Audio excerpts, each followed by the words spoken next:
Abang potong ya. Iya. Nggak semua orang bisa akses pendidikan tuh. Itu kan masalahnya kan. Apalagi misalkan, oke lah di kota, di daerah lah misalkan. Banyak masyarakat yang tidak bisa akhirnya kemudian menyekolahkan anaknya karena masalah ekonomi. Gimana tuh misalkan dan keadaan yang seperti itu? Zaman sekarang tuh bukan seperti zaman yang dulu. Zaman dulu mungkin banyak yang mengatakan, wah saya nggak mau sekolah tinggi-tinggi nih karena mahal. Saya nggak mau sekolah tinggi-tinggi nih buat apa? Karena saya anak pelosok nih. Saya nggak mau sekolah tinggi-tinggi nih karena memang saya perempuan kayak gitu kan. Banyak yang bilang, wih saya perempuan tapi saya nggak mau sekolah tinggi-tinggi. Laki-laki perempuan tuh sama. Harus equal ya, adil gitu. Iya, kan? harus adil karena kita masuk di dalam kesetaraan gender sekarang. Benar. Jangan takut bicara guys, karena di sini bicara santai. Halo teman-teman semua, Assalamualaikum warahmatullahi wabarakatuh. Kembali lagi bersama saya Yusril Iza Mehendra di podcast Bicara Santai.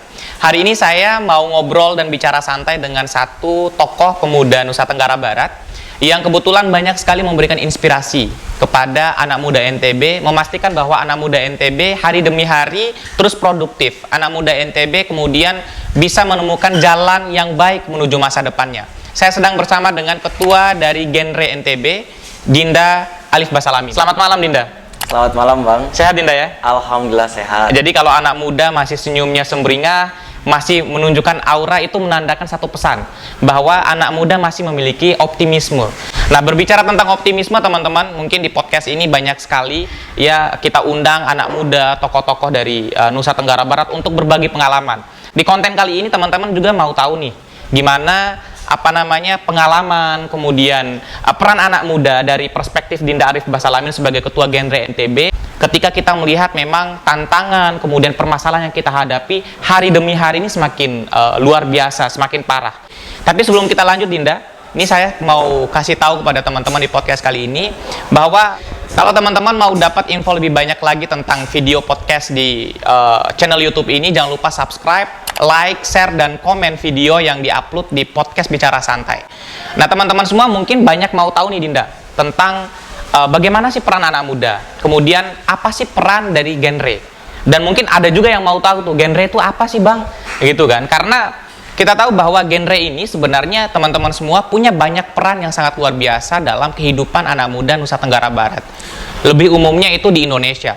Dan teman-teman di podcast kali ini mau tahu nih Dinda, gimana sih peran dari genre dan apa itu genre? Baik, oke, sebelumnya terima kasih banyak atas kesempatan yang sangat luar biasa ini yang telah mengikut sertakan saya, perwakilan dari Generasi Berencana, untuk dapat hadir di dalam podcast Bicara Santai bersama Bang Yusril.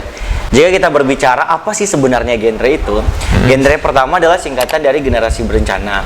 Yang dimana genre ini sendiri merupakan sebuah wadah atau komunitas yang dinaungi oleh BKKBN Republik Indonesia. Dan kita di provinsi kita ini dinaungi oleh perwakilan BKKBN Provinsi Nusa Tenggara Barat. Genre ini hadir sebagai salah satu upaya untuk membantu bagaimana cara kita remaja ini menghabiskan masa muda ini terhadap hal-hal yang positif. Benar banget, setuju. Ya, maksudnya hal-hal positif itu bagaimana nih cara remaja untuk dapat mengatasi problematika yang terjadi, baik itu nikah dini, seks pranikah, dan penyalahgunaan narkotika, psikotropika, dan zat adiktif lainnya. Itu adalah salah satu target utama yang harus kami di Generasi Berencana lakukan sesuai dengan salam kami. Selain itu juga, kami di Forum Generasi Berencana ini atau di Genre NTB ini berperan penting dalam membantu mengatasi terkait stunting. Iya, stunting. Karena mengingat sekarang stunting ini merupakan salah satu isu yang sedang hangat-hangatnya. Benar sih. Dan ini kebetulan kita didapat tugas atau amanah dari Presiden Republik Indonesia. Bagaimana cara kita dari Generasi Berencana ini untuk dapat ikut serta membantu mengatasi penurunan stunting yang terjadi di Nusa Tenggara Barat ini, seperti itu. Nah, tertarik saya Dinda ketika Dinda tadi menyampaikan bahwa masalah stunting ini menurut saya juga salah satu masalah yang sangat serius. Karena bagaimanapun ketika kita berbicara tentang pemuda, peran anak muda, dia mau sekolah, dia harus menjadi generasi yang hebat di masa depan, itu harus dimulai dari fisik yang sehat, ya, otak yang terisi nutrisinya dengan baik. Bagaimana kita bisa misalkan mencetak generasi yang sehat, yang hebat, kalau pikiran, fisik, otak mereka itu prematur semuanya kan. Nah ini menjadi suatu catatan penting bagi pemerintah ya. Nah Adinda sebagai orang genre nih, Ketua Genre NTB melihat permasalahan stunting di NTB itu seperti apa? Kalau melihat dari situasi dan kondisi saat ini terkait dengan stunting itu, alhamdulillah ya, karena kebetulan kita kan sistemnya kolaborasi juga ya. Oke. Sistem kerja kita ada sistem kolaborasi. Pemerintahan saat ini tuh sebenarnya udah, kalau bagi saya pribadi ya, udah ikut adil dalam membantu menangani stunting. Dilihat dari beberapa programnya. Yang pertama, mereka sudah mencanangkan posyandu keluarga nih. Dari posyandu keluarga itu kan mereka bukan hanya orang tua aja yang melakukan posyandu, tapi di situ anak-anak remaja juga diikut sertakan untuk ikut serta turun di dalam kegiatan posyandu keluarga. Yang kedua adalah pemerintahan sekarang juga sudah ikut adil bekerja sama dengan dinas terkait, salah satunya dinas kesehatan, terus BKKBN untuk membantu membagikan obat-obatan untuk membantu mengatasi anemia kayak gitu kan. Serta yang ketiga, sekarang pemerintahan juga sedang gencar-gencarnya untuk roadshow di 10 kabupaten kota untuk membantu mengedukasi serta memberikan pemahaman yang kuat terkait dengan stunting tersebut. Apalagi untuk membantu mengatasi penurunan angka usia pernikahan dini yang semakin hari semakin meningkat. Karena kan ketika kita menikah di bawah usia tersebut, terkadang akan menyebabkan stunting juga kayak gitu. Salah satu penyebabnya stunting ini ada banyak hal. Salah satunya banyak nih remaja atau generasi penerus bangsa, khususnya remaja putri yang sering begadang. Karena mungkin begadang tuh terkadang dianggap remeh nih sama orang-orang. Enak nih gitu kan. Begadang enak nih, bisa nih begadang sambil nonton drakor gitu kan. Padahal realitanya begadang itu ada dampak negatif yang diberikan. Benar, salah satunya akan menyebabkan anemia seperti itu. Ketika kita anemia, maka seorang remaja putri itu akan memiliki berbagai macam gagal pertumbuhan atau gagal dalam kondisi kesehatannya yang akan mengakibatkan stunting ini lebih besar lagi seperti itu. Artinya memang perempuan itu lebih berpotensi ya. Khususnya remaja perempuan lebih berpotensi untuk terkena stunting.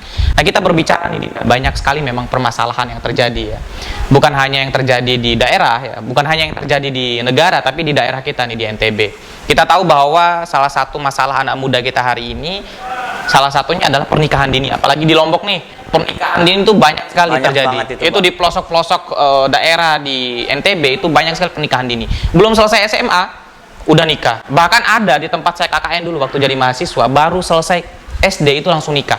Ini kan sesuatu hal yang sangat ironi. Kalau kita melihat bagaimana sebenarnya anak muda itu sebenarnya punya hak untuk memastikan bahwa masa depannya itu gemilang di masa depan. Sesuai dengan slogan dari gubernur kan, NTB gemilang. Nah, anak mudanya harus gemilang. Betul banget. Kemudian kita bicara tentang masalah stunting nih, Dinda. Di NTB sendiri, sebagai salah satu daerah bumi gora, itu kan penghasil dari padi, ya, lumbung padi di Indonesia. Bagaimana sebagai satu daerah yang lumbung padi, tapi di satu sisi masih ada stuntingnya, itu menurut Adinda kayak gimana? Dan apa yang harus dilakukan oleh anak muda? Oke, baik. Sebenarnya kalau kita bicara seperti itu kan, itu tergantung sama diri kita masing-masing sebenarnya ya Bang. Karena memang realitanya banyak, atau realitanya lah dapat kita lihat, mungkin terkadang pemerintah udah mengeluarkan sebuah kebijakan nih, bagaimana cara mereka ingin mensejahterakan masyarakat atau penduduknya gitu kan.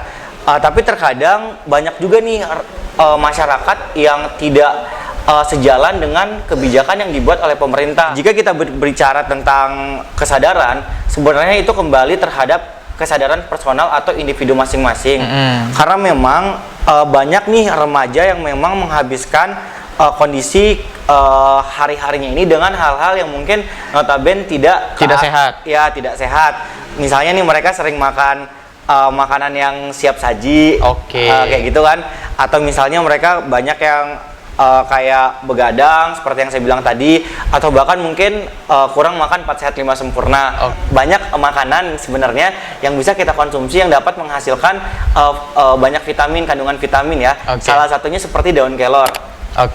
Daun kelor itu dia memiliki kandungan zat besi yang tinggi, yang dimana ini memiliki sebagai suplemen yang sangat baik untuk membantu mengatasi stunting seperti itu. Stunting dan menambah metabolisme tubuh. Betul banget, menambah metabolisme tubuh. Oleh karena itu terkadang apa yang ada di lingkup kita ini jarang untuk kita manfaatkan sebaik mungkin. Karena terkadang kita kayak nganggap remeh nih sesuatu hal itu, padahal realitanya apa-apa yang ada di sekitar kita ini bisa kita kelola dan bisa kita manfaatkan gitu. Jadi seperti yang saya bilangkan tadi, itu semua tergantung sama personal atau individu kita masing-masing gitu. Artinya anak muda disitulah mengambil peran kan. Betul anak banget. muda berperan untuk bagaimana memaksimalkan setiap potensi yang ada. Nah, ini satu pesan dari Ketua Genre NTB bahwa bagaimanapun kondisinya anak muda itu harus mengambil bagian penting. Kemudian anak muda itu harus memaksimalkan setiap potensi yang ada, baik itu dalam dirinya maupun potensi yang memang ada di lingkungannya. Tapi Dinda bicara tentang stunting nih, ini menurut perspektif Abang nih, kalau Dinda kan tadi udah nyampein tuh.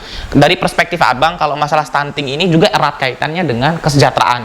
Nah, bicara tentang kesejahteraan itu erat kaitannya juga dengan kebijakan pemerintah kan. Nah, pemerintah juga ini pesan untuk pemerintah bahwa ketika kita ingin memastikan bahwa stunting itu bisa hilang di daerah, di NTB misalkan, Pemprov, pemerintah daerah itu harus memastikan bahwa ya kebijakannya itu harus pro kepada masyarakat. Agar kemudian stunting, masalah busung lapar, kekurangan gizi dan nutrisi itu tidak terjadi di Nusa Tenggara Barat. Seperti apa yang dilakukan oleh kita nih di podcast kali ini. Kalau kita di podcast kali ini kan agar kita tidak stunting ya, kita kehadiran satu produk dari UMKM, produk dari masyarakat yang selalu kita support. Ini juga mungkin recommended buat teman-teman di podcast Bicara Santai ketika ingin cemilan, kemudian duduk santai, ngobrol santai, kemudian tidak sampai menyebabkan teman-teman kelaparan nih. Tidak menyebabkan teman-teman akhirnya kemudian nanti stunting nih. Nah, ini solusi dari kami ya, podcast Bicara Santai. Ketika kalian lapar tengah malam, lagi diskusi, ini datang ke Devin Food. Adinda mau nggak coba satu produk dari Devin Food? Oh, boleh banget nih, apalagi dari UMKM ya. Apalagi dari UMKM. Boleh banget, boleh banget. Kalau dari UMKM kan kita bakalan enak tuh, apa namanya, bisa saling support kan, masyarakat juga. Nah, ini juga yang harusnya sebenarnya dilakukan oleh pemerintah kita. Pemerintah kita memastikan bahwa UMKM terus tumbuh subur, UMKM terus hidup. Mau coba nggak? Boleh banget bang. Mau coba nggak? Kebetulan lapar nih. Oh, lapar ya? Lapar Boleh lah banget kita nih. ambil. Jadi di Devin Food ini teman-teman, itu ada beberapa produk cemilan. Ada apa namanya, basreng, kemudian ada pisang crispy, ada banana roll dan lain sebagainya. Banyak sekali. Jadi ini solusi buat anak kos khususnya, anak-anak muda ketika ingin apa namanya, tidak kelaparan ketika tengah malam. Nah, ini Dinda kebetulan ada di belakang kita. Banana roll ya. Iya. Berarti ini kalau itu ya pisang crispy deh kayaknya. Itu pisang crispy. Nah, kalau yang ini itu ubi crispy. Ubi crispy. Jadi ini produknya produk yang organik lah. Bisa dicoba Dinda. Oh, ini dari Devin, bang. Dari Devin Food, sangat recommended. Bisa dicoba deh. Oleh. Jadi kalau udah coba produk dari Devin Food, sekali coba itu nagihnya seumur hidup. Bisa dicoba Dinda. Oke, bismillahirrahmanirrahim. Gimana? Enak bang. Bener nih, enak nih sumpah. Apalagi yang ubinya nih. Ubinya ini lembut banget sumpah. Apalagi dengan topping dari tiramisu, sangat enak banget. Dan ini recommended untuk teman-teman ketika ingin mendangkal kelaparan teman-teman dan supaya teman-teman tidak stunting di kemudian waktu. Kalau pisang crispy-nya gimana Dinda? Enak banget bang. Enak. Serius nih. Serius bang, apalagi Bisa nggak menjadi solusi dari kelaparan anak muda mahasiswa di tengah malam? Bisa banget bang, apalagi ini kan pisang nih banyak kita dapatkan di provinsi NTB kan. Oke, terus. Jadi sangat layak dan pantas untuk kita makan gitu. Oke. Karena mengandung banyak banget protein kan, banyak Oke. banget kandungan ininya untuk kesehatan kita gitu. Oke, nah itu teman-teman. Ketika teman-teman ingin mencari solusi dari kelaparan di tengah malam untuk mahasiswa, solusinya adalah Devin Food. Ya, datangi 3 outlet yang ada di Kota Mataram, ada di samping Kura-Kura, ada di Kekale, dan ada di Pejeruk. Ini sangat recommended untuk teman-teman mahasiswa ketika ingin menjadikan cemilan di tengah malam atau sekedar untuk diskusi, menyelesaikan tugas dan sebagainya dengan teman-teman di perguruan tinggi.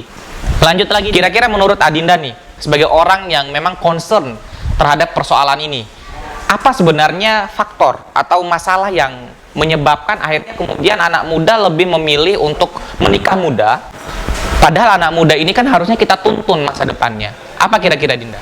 Baik, jika kita berbicara apa sih sebenarnya penyebab dari generasi berencana atau anak-anak muda zaman sekarang ini, banyak yang mungkin menghabiskan atau banyak yang terjerumus terhadap pernikahan dini. Oke. Yang pertama mungkin karena faktor mereka masih belum paham terkait dengan situasi dan kondisi yang terjadi saat ini.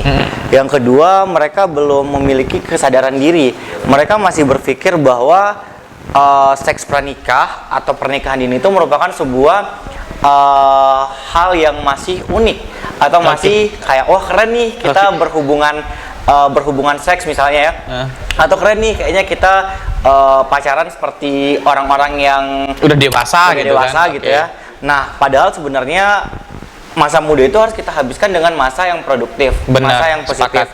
Jadi selain itu juga mungkin bagi saya pribadi atau bagi kami dari generasi berencana, faktor penyebab mengapa generasi berencana ini atau remaja banyak yang terjerumus terhadap narkoba atau pernikahan dini dan seks pranikah ya ada 3 poin. Yang pertama karena agama. Mungkin mereka masih kurang atau masih belum paham terkait dengan agama, ajaran agamanya, ajaran agama masing-masing, karena memang kan di semua agama yang ada di Indonesia ini sudah diajarkan bahwa ada yang baik dan ada yang tidak baik yang harus kita lakukan. Mungkin mereka masih kurang paham yang hal tersebut. Yang kedua terkait dengan keluarga. Peran keluarga ya. Peran keluarga. Karena memang realitanya banyak korban yang mungkin ini rata-rata ya, rata-rata nggak semua sebenarnya. Rata-rata banyak anak-anak yang terjadi terhadap broken home atau perceraian dari kedua orang tuanya itu banyak mereka yang menghabiskan masa mudanya karena mungkin mereka stres dengan hal-hal yang negatif. Salah satunya ada yang sampai menggunakan narkoba, mirisnya kan, ada sampai yang mungkin sejak SD atau sejak SMP udah berani nih coba-coba rokok gitu kan, atau misalnya sudah berani nih untuk mencoba hal-hal yang mungkin notabene belum saatnya mereka untuk mencoba hal tersebut. Yang kedua karena faktor lingkungan. Yang ketiga ya, faktor lingkungan. Iya, karena realita ketika kita main atau ketika kita bergaul dengan lingkungan yang baik, maka pasti kita akan masuk di lingkungan yang baik juga. Tapi bukan berarti juga ya ketika kita berada di lingkungan yang buruk kita akan masuk atau terjerumus terhadap lingkungan yang buruk. Cuman rata-rata ketika kita melihat banyak memang yang menjadi akibat itu selain karena faktor agama, faktor keluarga ya ada faktor lingkungan juga gitu. Benar, sepakat. Siapa lagi di era digital seperti ini, tentunya anak muda itu di satu sisi dia harus melek terhadap teknologi, tapi di sisi lain juga harus ada filterisasi terhadap penggunaan media sosial ya dan lain sebagainya. Tapi menarik nih Dinda, ketika kita berbicara tentang masalah-masalah anak muda, concern dari teman-teman dari genre misalkan berbicara tentang pernikahan dini, kemudian penyalahgunaan narkoba, kemudian seks pranikah dan lain sebagainya. Ini kalau di NTB sendiri, ini masalah yang sangat krusial menurut saya. Misalkan kayak pernikahan dini. Saya pernah dulu waktu jadi mahasiswa KKN, di salah satu tempat KKN saya itu di Lombok Tengah ya. Jadi tempat KKN saya itu, ada bahkan yang menikah sebelum dia tamat SD. Itu udah ada yang menikah. Dan dampaknya, setelah dia menikah sebelum tamat SD, akhirnya perceraiannya juga tinggi. Karena apa? Ketidakmampuan untuk menafkahi keluarga, emosional itu belum cukup, dan juga belum bisa memberikan keturunan dan lain sebagainya. Nah, ini semacam satu masalah yang akan memunculkan masalah baru kalau menurut saya. Sehingga ketika teman-teman genre ini hadir ya untuk menjadi solusi atau antitesa dari permasalahan ini adalah sebuah terobosan ya menurut saya ya, bagaimana kemudian anak muda menjaga anak muda yang lainnya. Kan posisinya seperti itu jadinya kan. Anak muda genre ini memastikan bahwa adik-adiknya atau anak muda yang sekarang itu terjaga masa depannya. Tentunya kan ketika kita berbicara tentang masalah nih, banyak sekali masalah. Seperti yang Adinda jelaskan bahwa masalah stunting, masalah pernikahan dini, kemudian masalah narkoba dan lain sebagainya. NTB ini kan salah satu daerah ya yang juga tingkat pernikahan dininya tuh tinggi banget tuh. Seperti yang Abang jelasin tadi bahwa bahkan sebelum tamat SD pun itu sudah menikah loh. Ini kan sebuah ironi yang terjadi di tengah-tengah masyarakat. Nah, optimis nggak Adinda misalkan sebagai ketua genre melihat keadaan ini dengan peran anak muda yang semakin hari semakin ditagih oleh keadaan? Optimis nggak anak muda bisa berperan banyak untuk daerahnya atau untuk negara di masa depan? Kalau secara optimis enggaknya tuh harus optimis ya, karena memang kita anak muda nih, kita generasi penerus bangsa. Nah, yang harus kita lakukan saat ini untuk generasi penerus bangsa atau untuk anak-anak muda zaman sekarang itu, yang pertama adalah kita ada 5 tips. 5 tips atau 5 cara. 5 cara. Yang pertama adalah ketika masa mudamu itu masih ada dan ketika masa mudamu itu masih banyak, sebelum kita masuk ke jenjang pernikahan atau sebelum kita masuk ke jenjang yang mungkin notabene ke arah yang lebih serius lagi, yang harus kita lakukan adalah Poin pertama adalah kita harus mencari pendidikan kita nih yang setinggi-tingginya. Oke. Karena pendidikan itu penting banget. Tapi bentar, Bang. Abang potong ya. Iya. Nggak semua orang bisa akses pendidikan tuh. Itu kan masalahnya kan. Apalagi misalkan, oke lah di kota, di daerah lah misalkan. Banyak masyarakat yang tidak bisa akhirnya kemudian menyekolahkan anaknya karena masalah ekonomi. Gimana tuh misalkan dan keadaan yang seperti itu? Sekarang itu sebenarnya kalau bicara tentang pendidikan tuh pemerintah udah punya kebijakan kan. Oke. Udah banyak memberikan sebuah kesempatan atau banyak memberikan sebuah beasiswa kepada pemuda-pemudi yang ada di seluruh Indonesia. Cuman kembali lagi nih ke personal kita, bagaimana cara kita pintar-pintarnya nih untuk cari peluang tersebut. Karena zaman sekarang tuh bukan seperti zaman yang dulu. Zaman dulu mungkin banyak yang mengatakan, wah saya nggak mau sekolah tinggi-tinggi nih karena mahal, saya nggak mau sekolah tinggi-tinggi nih, buat apa? Karena saya anak pelosok nih, saya nggak mau sekolah tinggi-tinggi nih, karena memang saya perempuan, kayak gitu kan. Banyak yang bilang, wih saya perempuan tapi saya nggak mau sekolah tinggi-tinggi. Sekarang tuh nggak ada istilah perempuan ataupun laki-laki yang harus kejar pendidikan yang tinggi, rendah ataupun tinggi. Jadi laki-laki perempuan tuh sama, harus equal ya, adil gitu. Iya, harus adil karena kita masuk di dalam kesetaraan gender sekarang. Jadi laki perempuan tuh sama. Jadi kalau pendidikan tuh harus, apalagi ketika kita ingin melahirkan seorang anak yang soleha, terus memiliki anak yang mungkin pintar, anak itu harus mendapatkan informasi utama atau guru utama dari seorang ibu. Dan seorang ibu itu harus mendapatkan pendidikan yang tinggi bagi kami pribadi gitu. Karena ketika mereka mendapatkan pendidikan yang tinggi, berarti seorang ibu itu dapat mengedukasi kepada anak nantinya mana yang baik dan mana yang tidak baik. Dari edukasi tersebut maka permasalahan remaja yang terjadi itu akan sedikit demi sedikit teratasi. Dan ditangani. Kemudian yang kedua, setelah pendidikan. Yang kedua, ketika pendidikan kita sudah selesai, kita mencari pekerjaan sesuai dengan passionnya kita masing-masing. Kalau misalnya pendidikan udah selesai dan kita sekarang harus mencari pekerjaan sesuai passionnya kita masing-masing. Yang ketiga adalah kita merencanakan untuk berkeluarga gitu. Merencanakan berkeluarga itu adalah kita di BKKBN mengampanyekan 21-25 keren. 21 bagi perempuan dan 25 tahun itu bagi laki-laki. Karena usia seperti itu sudah dikatakan organ reproduksinya sudah matang dan sudah siap untuk berkeluarga. Yang keempat adalah kita ikut serta di dalam kegiatan masyarakat agar nantinya ketika kita sudah berkeluarga kita nggak kaget nih sama situasi dan keadaan di lingkup masyarakat. Karena kan banyak nih, ada beberapa situasi orang nggak mau berbaur nih, orang nggak mau dekat sama ini itu. Karena mungkin dia bingung nih sebenarnya yang harus dilakukan nih apa. Padahal yang harus kita lakukan adalah berbaur, karena kita kembali lagi bahwa kita manusia itu makhluk sosial yang saling membutuhkan bantuan dari satu sama lain. Sepakat. Kayak gitu. Sama yang kelima adalah kita harus menggerakkan PHBS sejak dini. Apa itu PHBS? PHBS itu adalah pola hidup bersih dan sehat. Jadi kalau kita dari sekarang udah pola hidup bersih dan sehat, insya Allah segala penyakit atau segala tantangan itu tidak akan terjadi terhadap kita. Salah satunya isu stunting tersebut, karena stunting itu juga kan salah satunya karena sanitasinya tidak bersih gitu. Benar. Artinya memang semua masalah tuh yang dari Adinda sebutin dari 1 sampai yang kelima itu juga kan erat kaitannya dengan peran pemerintah kan. Betul. Kalau menurut saya begini, ketika anak muda misalkan teman-teman genre itu mengambil peran untuk memberikan edukasi kepada masyarakat nih, ya kan, mengedukasi masyarakat, anak muda untuk bagaimana kalian tuh harus berpendidikan setinggi-tingginya supaya kalian mencetak generasi yang bagus. Itu pertama. Kemudian kedua, kalian harus bisa menjaga lingkungan dan lain sebagainya. Itu kan peran dari genre kan, memberikan edukasi. Tapi peran untuk menyediakan itu semua itu adalah peran pemerintah. Artinya percuma kemudian ketika anak muda sudah ngos-ngosan nih, teman-teman genre itu ngos-ngosan untuk memberikan edukasi, pemahaman kepada masyarakat, tetapi di sisi lain pemerintah tidak menyediakan gitu loh. Kamu harus berpendidikan tinggi tapi pemerintah tidak menyediakan untuk bagaimana fasilitas dari pendidikan tinggi itu kan, kemudian pendidikan yang baik dan lain sebagainya. Kalau saya sih melihat NTB ya, ketika kita melihat pendidikan, kalau saya sih optimis. Karena program dari Gubernur NTB kan NTB Gemilang tuh, mencetak 1000 cendekiawan NTB untuk melihat masa depan NTB yang gemilang. Itu sebuah kesadaran bahwa pendidikan itu menjadi sesuatu hal yang sangat penting di Nusa Tenggara Barat. Kayaknya teman-teman genre dipersiapkan untuk bonus demografi deh kayaknya. Benar nggak? Sebenarnya bukan teman-teman genre aja sebenarnya.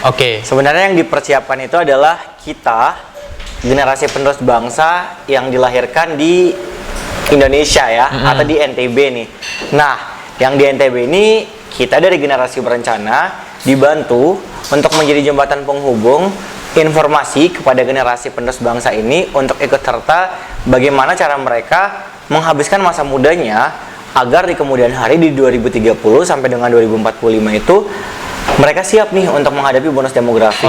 Karena bonus demografi kan usia produktif itu lebih besar daripada usia non produktif. Benar. Otomatis kita sekarang ini masuk di usia produktif yang akan siap menjadi agen perubahan di masa yang akan datang di tahun 2030 sampai dengan 2045 itu. Gitu. Dan syarat untuk kemudian mengambil bagian di tahun 2030 sampai 2045 menghadapi bonus demografi adalah anak mudanya harus produktif.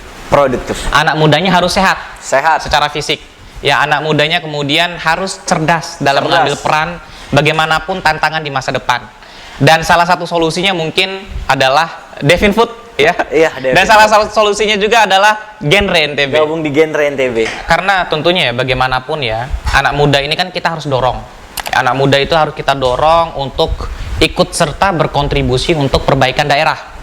Ya, khususnya perbaikan ya generasi di masa depan. Nah, teman-teman di podcast Bicara Santai, kalau teman-teman berminat untuk menjadi bagian dari pengabdian kepada masyarakat, berkontribusi untuk masyarakat, memperbaiki generasi penerus bangsa khususnya di Nusa Tenggara Barat, ikut serta dalam program-program yang diadakan oleh genre NTB, Generasi Berencana Nusa Tenggara Barat. Teman-teman di podcast Bicara Santai ini mau dengar nih satu pesan dari Bang Alif Basalamin untuk teman-teman semua, bagaimana mereka terus produktif hari demi hari. Karena bagaimanapun anak muda kan harus terus produktif nih Dinda. Anak muda harus optimis nih. Nah, mungkin ada pesan dari Dinda Alif ketika melihat tantangan untuk anak muda sangat luar biasa dan bagaimana mereka mengambil peran di tantangan-tantangan tersebut. Bangsa kita ini jelas membutuhkan pemuda pembawa perubahan. Jangan sampai di masa yang akan datang kita dijajah kembali oleh bangsa kita, bangsa kita sendiri, bukan bangsa orang lain ya, oleh bangsa kita. Karena kebodohan kita sendiri gitu. Benar. Jadi kini saatnya kita generasi penerus bangsa atau pemuda-pemudi yang ada di seluruh Nusantara ataupun di Nusa Tenggara Barat ini ikut adil dalam setiap pengambilan keputusan yang ada. Dan ingat, jangan pernah kita takut untuk bersuara atau mengkritik setiap kebijakan yang mungkin notabene tidak sejalan. Karena setiap kritikan itu akan memberikan dampak yang baik untuk sebuah kebijakan yang akan dibuat nantinya. Karena realitanya kan kita ini butuh sebuah perubahan nyata. Perubahan nyata itu sebenarnya yang membuat kebijakan kan bukan hanya dari diri kita masing-masing. Pemerintahan juga memiliki kesempatan untuk membuat sebuah perubahan itu. Oleh karena itu, jika teman-teman memiliki saran serta memiliki masukan, jika teman-teman ingin menyampaikan argumentasi atau kritikannya, ayo sama-sama kita berkritik bersama, tapi ingat, kritiknya itu harus kritik yang sehat, kayak gitu ya. Kritik yang sehat dan kritik yang benar, agar nantinya kritikan teman-teman itu bisa dijadikan sebuah suara yang kuat untuk kemajuan dan perubahan di daerah kita ini. Jangan pernah kalian meragukan diri kalian sendiri, karena sebenarnya diri kalian sendiri yang akan membangkitkan kalian untuk menjadi sosok yang siap untuk menjadi agen perubahan di masa yang akan datang. Karena kalau bukan kita, siapa lagi? Kalau bukan dari sekarang, kapan lagi? Kini saatnya kita bersatu dalam sebuah perbedaan untuk memberikan dedikasi nyata untuk perubahan di masa yang akan datang.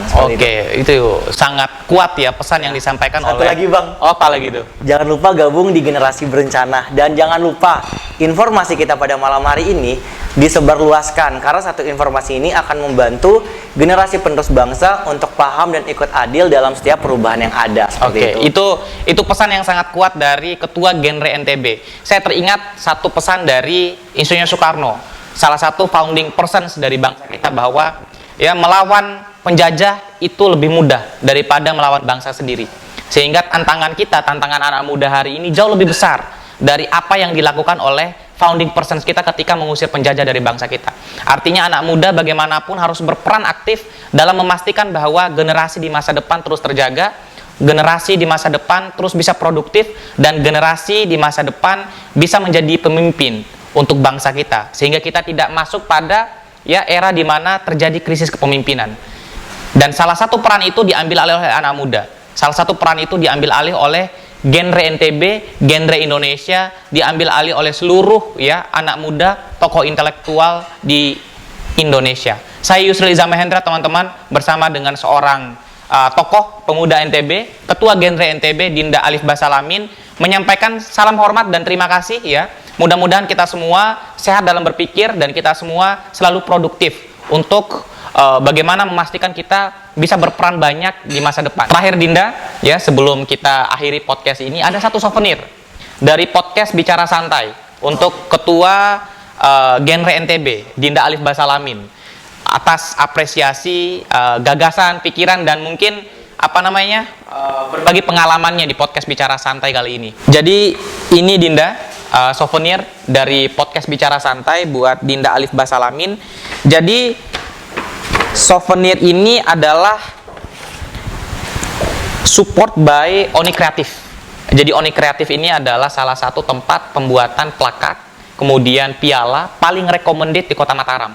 Jadi misalkan teman-teman genre mau ngadain event, kemudian butuh plakat atau souvenir, jangan lupa hubungi Oni Kreatif. Nanti link pemesanannya dan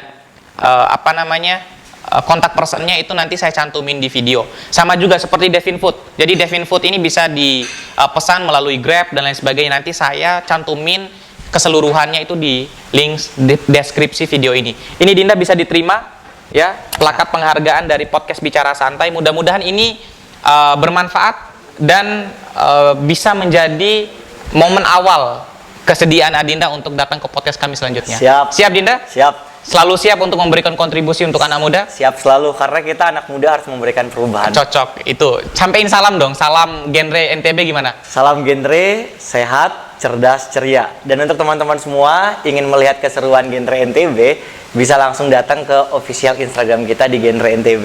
Boleh nggak saya sampaikan? Nggak masalah, nggak masalah. Tahun ini kita buka pemilihan Duta Genre NTB, jadi untuk teman-teman semua jangan lupa join pemilihan Duta Genre NTB. Oke, saya Yusril Iza Mahendra bersama dengan seorang tokoh pemuda NTB, Dinda Alif Basalamin, menyampaikan terima kasih. Mudah-mudahan kita selalu sehat dan fisik kita, akal pikiran kita selalu terjaga. Amin. See you next time teman-teman, sampai jumpa di podcast selanjutnya. Makasih banyak Dinda ya. Baik, terima kasih banyak Bang.